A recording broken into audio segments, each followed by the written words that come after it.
Sa ikanahong na sa tuwang baliklantaw, ubay-ubay ang nawad-an o kabtangan dili lang tungod sa daotang panahon apan tungod usab sa mga sunog nga nahitabo karong tuiga. Anang report.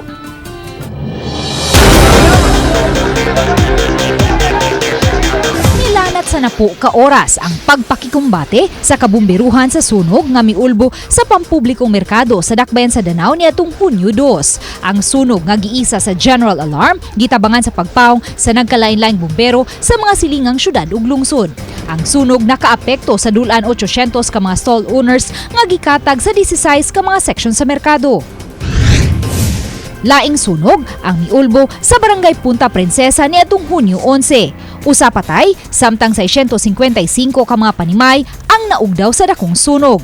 Tungod kay nagsikit-sikit ang mga panimay nga hinimo sa light materials, dali nga mikatap ang kayo sa mga kasikbit nga sityo ang Trinidad, Arca, Enriquez ug Mercom. Arson ang gisubay nga anggulo sa Cebu City Fire Office nga hinungdan sa sunog. Ikatulong dakong sunog ni ulbo niadtong Hunyo 26 sa usa ka factory nga namaligya og mga chemical o mga car freshener sa barangay Hubay, Liloan. Tungod sa chemical sa sulod sa factory, naglisod sa pagpawong ang kabumbiruhan. Mikabat sa 175 million pesos ang danyos nga gibilin sa sunog. 45 ka mga balay naugdaw sa sunog nga miigo sa sitio Santo Niño, barangay Kiyot, Dakbayan sa Sugbo. Tungod sa kahagipot sa dapit nga nasunugan nga dili masudlan og fire trucks, gisumpay-sumpay ang mga hose aron maabot ang interior portion. Ang maong sunog nagbilin og danyos nga 1.8 million pesos. Sa probinsya sa Leyte, nasunog ang usa ka building sa Hindang National High School niadtong tunga-tunga sa Agosto. Ang edipisyo nga gigamit kaniadto nga municipal building gikonsiderar nga heritage building sa Hindang LGU. Miabot sa 5.2 million pesos ang danyo sa sunog nga miugdaw sa mga kagamitan sa computer laboratory.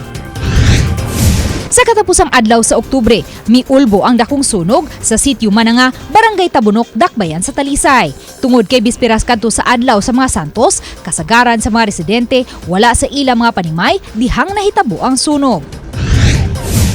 Pipila ka oras human sa sunog sa Talisay City. Gitubag kini sa laing sunog sa Dakbayan sa Sugbo. Kapin sa usa ka gatos ka mga balay ang gilamoy sa kayo sa sitio Tugas, barangay Mambaling, Dakbayan sa Sugbo niadtong November 1. Gibiyaan nga kandila ang gitumbok nga hinungdan sa sunog. Kapin sa 250 ka mga balay ang naugdaw sa sunog nga miigo sa sitio Paradise, barangay Look, Mandawi City. Ang sunog nga nakaapekto sa kapin 600 ka mga panimay ug 2,300 ka mga individual ang labing dakong sunog ning tuiga. Sa kalapad sa sunog, halos nahurot ang kabalayan nga nagbarog sa sitio Paradise. Nabiya ang lamparilla sa usa ka hubog ang giingong tinubdan sa kayo.